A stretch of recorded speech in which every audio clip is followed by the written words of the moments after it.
Good morning, students. Next is chapter 8, Market and Market Structures. Meaning of market. Market traditionally means a place where goods and services are exchanged for money. Market क्या है? कोई place जहाँ पे goods and services को exchange किया जाता है money के साथ. It is a place where buyers and sellers interact and business transactions take place. वो प्लेस जहाँ पे बायर्स एंड सेलर्स एक दूसरे के साथ इंटरेक्ट करते हैं, कम्युनिकेट करते हैं एंड बिजनेस ट्रांजेक्शन्स की जाती है.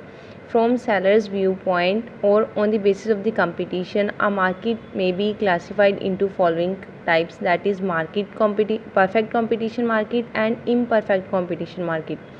Two types की markets हैं, perfect and imperfect. Imperfect को further आगे उसको डिवाइड किया गया है 3 कैटेगरीज में: monopoly, monopolistic competition market and oligopoly. First is perfect competition market. Perfect competition market is that market in which there exists a large number of buyers and sellers, which ensures that no single buyer or a seller can influence the demand or supply of the commodity. It means इस market में large number of buyers and sellers होते हैं जो ये surety देते हैं कि कोई भी एक सिंगल सेलर या सिंगल बायर अफेक्ट नहीं करता मार्केट की डिमांड या सप्लाई को. एक मीनिंग लिख लो इसका परफेक्ट कंपटीशन मार्केट का. In this market there are large number of buyers and sellers dealing in homogeneous products at a given price fixed by the market. The market determines the price based on demand and supply conditions. Perfect competition market determine करती है price को किस basis पर? Demand and supply conditions के basis पर. Next is features of perfect competition market. First is large number of buyers and sellers. Perfect competition market में large number of buyers and sellers होते हैं. In these markets there are large number of buyers and sellers of a product. Quantity purchased and sold of an individual buyer and seller is very small. जितनी भी quantity purchase या sale करनी है sellers and buyers ने वो small quantity में करेंगे as compared to the market size. Therefore, no single buyer can influence the price by altering his or her demand. इसलिए कोई भी एक सिंगल बायर अफेक्ट नहीं करता मार्केट को अपनी डिमांड को इंक्रीज या डिक्रीज करके.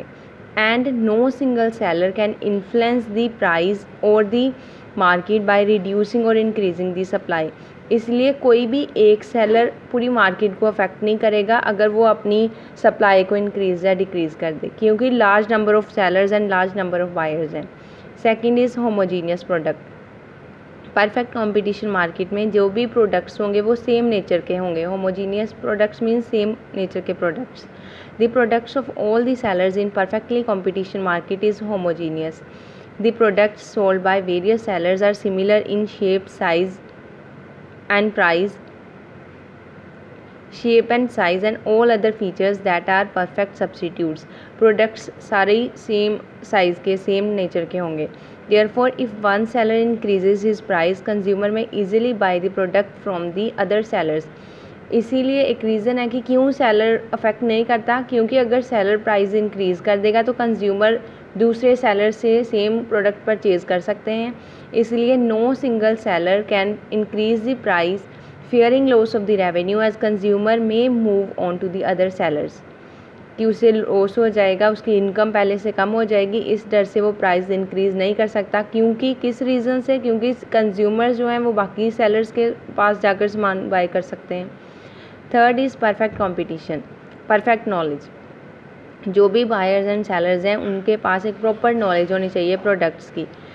जो भी प्रोडक्ट्स कंज्यूमर ख़रीदने जा रहा है उसका प्राइस, उसकी क्वालिटी की नॉलेज होनी चाहिए. सेलर जो प्रोडक्ट बेच रहा है उसको भी उसकी प्रॉपर नॉलेज होनी चाहिए.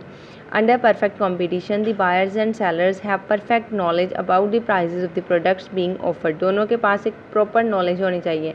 If there is a ignorance the commodities may be sold at different prices by the different sellers. अगर उन कंज्यूमर्स को प्रॉपर नॉलेज ना हो तो सेलर्स जो हैं वो उनसे डिफरेंट प्राइजेस चार्ज कर सकते हैं प्रोडक्ट्स के. Fourth point is free entry and exit.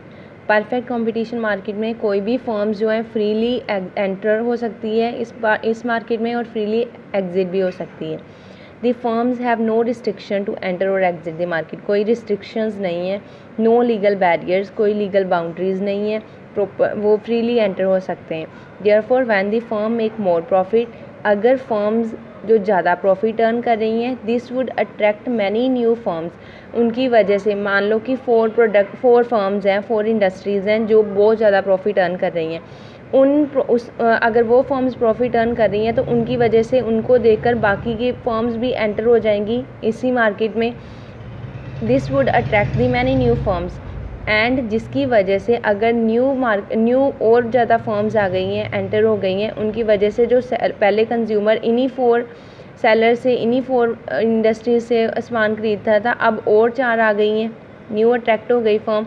अब जो कंज्यूमर है बाकी फर्म से भी सामान खरीदेगा, जिनकी वजह से जो प्रॉफिट इंक्रीज़ हुआ था वो क्या आ जाएगा, नॉर्मल स्टेट पर। This would attract many new firms and the extra profit is wiped away. On the other hand, when the firm making losses or less than normal profit, ये तो था अगर प्रॉफिट अर्न कर रही है पहले से ज़्यादा, अब है कि अगर फर्म लॉस अर्न कर रही है, लॉस हो रहा है फर्म को, मैनी फर्म्स में एग्जिट द मार्केट, तो कितनी सारी फर्म्स जो फर्म छोड़ के चली जाएगी, ये मार्केट, ये बिजनेस छोड़ देंगी, में exit the market, increasing the profit of the existing firm, जो बाकी की फर्म्स रह गई हैं उनका प्रॉफिट पहले से इंक्रीज़ हो जाएगा। अगर लॉस की बात करें तो पहले हमारे पास 8 फर्म्स थी जो बिज़नेस कर रही थी, अब लॉस हो रहा है तो उनकी वजह से जो 5 फर्म्स हैं वो बिज़नेस एग्जिट करके चली गई, अपनी वो बिज़नेस को छोड़ के चली गई, जिनकी वजह से जो रिमेनिंग 3 रह गई हैं, सारे कंज्यूमर्स अब सामान उनसे खरीदेंगे, जो लॉस हो रहा था अब उन्हें प्रॉफिट होना स्टार्ट हो गया। This feature ensures that all firms earn only normal profit in the long run, ये फीचर ये श्योरिटी देता है कि सारी फर्म्स एक नॉर्मल प्रॉफिट अर्न करेंगी लॉन्ग रन में। Next is mobility of factor of the production, जितने भी फैक्टर्स ऑफ प्रोडक्शन है वो इजीली मूव हो जाएंगे एक फर्म से दूसरी फर्म में। Factor of the production easily move from one industry to another industry, this is another important condition for existence of the perfect competition, ये एक इंपॉर्टेंट कंडीशन है इसके under. This is essential to enable the firm to adjust their supply to the demand ensuring equilibrium, जिनके according वो अपनी demand को adjust, demand and supply को adjust कर सकते हैं। When there is excess demand, अगर एक फर्म में बहुत ज़्यादा डिमांड हो रही है एक फर्म के प्रोडक्ट्स की, the more factors of production will move into the industry to increase the supply, तब जो वर्कर्स हैं वो उस फैक्ट्री में ज़्यादा आ जाएंगे, ज़्यादा फैक्टर्स इस फैक्ट्री में लेकर आए जाएंगे जहाँ पे ज़्यादा डिमांड है, इसलिए कि इंक्रीज़ हो जाए supply. And when there is a deficit demand, अगर डिमांड कम है, फैक्टर ऑफ प्रोडक्शन क्या कर लिए जाएंगे, move out of that industry reducing the supply, जो फैक्टर ऑफ प्रोडक्शन है वो यहाँ से लेकर उस फर्म में ले जाएंगे जहाँ पे डिमांड ज़्यादा है। Absence of the transport cost इस मार्केट में नहीं होगी। The transport cost is one of the major causes for the variation in the prices of the commodity. If the uniform prices have to exist in the market, there should be no transport cost. अगर same ही prices पर सारे products, सारे sellers products को cell करें तब transport coast zero होगी।